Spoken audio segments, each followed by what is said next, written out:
এবারে তাহলে নারায়ণ খুঁজবেন না খুঁজবেন? খুঁজিয়ে পাইছেন না নাই পান? খুঁজিয়ে পাইছেন? শিওর? খুঁজিয়া যদি পাইছেন তা তোমরা তো মহান ধন্য। মানুষের 70-80 বছর সাধনা করিয়া হাজার হাজার বছর তপ জপ করিয়া নারায়ণক না পায়, আর তোমরা কারো বয়স 40, কারো বয়স 30, কারো বয়স 20, আর তোমরা এই অল্প সময়তে নারায়ণক দর্শন করছেন। তা তোমার মতো এই পৃথিবীর আর কার ভাগ্যবান আছে নাকি?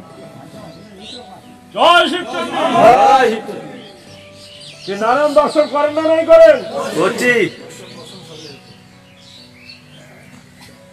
তাহলে এই পৃথিবীর নারায়ণের বংশধর লুপ্ত হয়ে গেছে, খালি বিলুপ্ত হওয়ায় বাকি। তা সেহেতু নারায়ণ আবার জন্ম নিছে, আর এই কি করবে? সভ্যতার পরিবর্তন করবে, যেটা যুগের পরিবর্তন বলিয়া কয়। যেমন পৃথিবীতে এমনই থাকবে, গ্রহের মতোই থাকবে, কিন্তু পরিবর্তন হবে এই মানব সভ্যতা। তাহলে আরো একবার কর, ধ্যান দিয়ে শুনবেন, বিশেষ করিয়া তোমরা এগুলা। যখন মহিষাসুর জ্ঞানের চেয়ারত আসিয়া বসছে, সিদ্ধান্ত নেওয়ার চেয়ারত বসছে, ওই এক পুরুষের ভিতরেতে ধ্বংস হয়েছে। ধ্বংস কায় করছে? মাও চণ্ডী। কিন্তু ওই সত্য যুগতে যখন হিরণ্যাক্ষ ব্রহ্মার বংশধর সিদ্ধান্ত নেওয়ার চেয়ারত বসছে, এক পুরুষে ধ্বংস করছে। কায় ধ্বংস করছে? নারায়ণ অবতার হয়েছে। তারপরে হিরণ্যকশিপু রাজা হয়েছে, হিরণ্যকশিপু ধ্বংস করিবার জন্য নারায়ণ আরো অবতার হয়েছে। কি রূপে? নরসিংহ রূপে।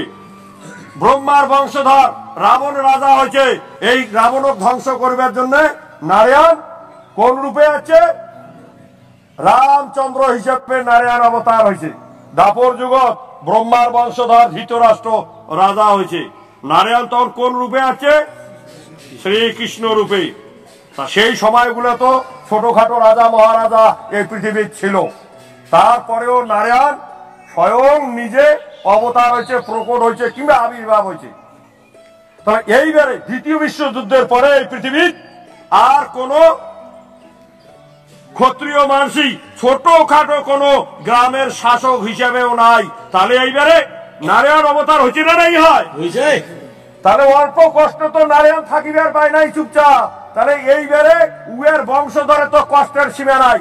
গোটা পৃথিবীর নারায়ণের বংশধরে মানসি ক্ষুধার্ত হিসাবে হোক, চাপতে হোক, তাপতে হোক, পেশার হতে হোক, রাজনৈতিক অভিসন্ধিতে হোক, কাংবা হয়েছে মুসলমান, কাংবা হয়েছে খ্রিস্টান, কাংবা হয়েছে বৌদ্ধিস্ট, মোটে বাসে কোথা আছে ভারত আর নেপালও 4টা ভাষা কোথা আছে। আর গোটা পৃথিবী থাকিয়া নারায়ণের বংশধর লুপ্ত হয়েছে। তারপরে নিজের বংশ বাঁচাবার জন্য নারায়ণ অবতার হয়েছে না নাই? হয়। তা যদি হয়েছে, তা নারায়ণ কি তাহলে তোমরা দর্শন করছেন? নারায়ণের দর্শন পাইছেন?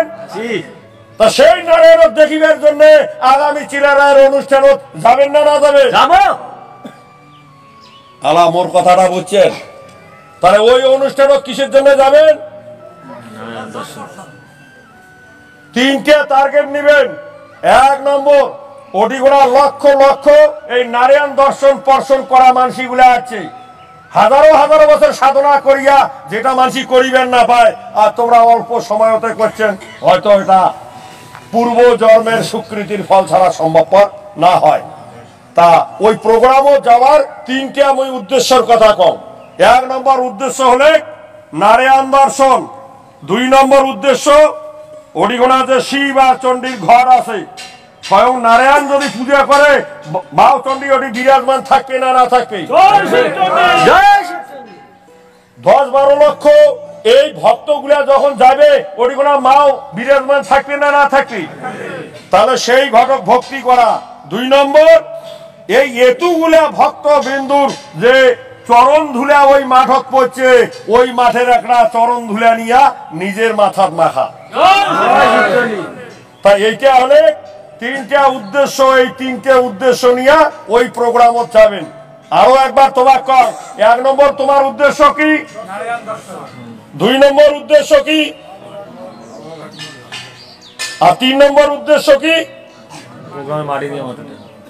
আচ্ছা, তাহলে নারায়ণ দর্শন, শিবচণ্ডীর ঘটক ভক্তি করা আর ওই মাটি মাথা নেওয়া, এই তিনটে সংকল্প নিয়ে যাবেন না যাবেন? তাহলে কি তোমরা যদি ভাবেন যে আমরাই ধন্য আছি, আমরাই ধন্য হলে চলবে? এমনও বহু মানুষই আছে যার বাড়ির কোনো বহুত সমস্যা আছে, প্রত্যেক বছরে যায়, এইবার যাওয়া একটা সমস্যা দেখিবে হচ্ছে।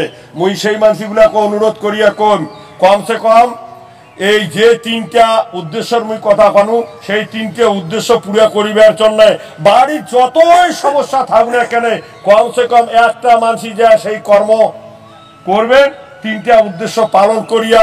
যদি বেশি সময় দিবেন না পান, অল্প সময়ের জন্য হলেও যাবেন। তা প্রোগ্রাম তাহলে সগাকে সংগঠনের পক্ষ থাকিয়া নিমন্ত্রণ রইল।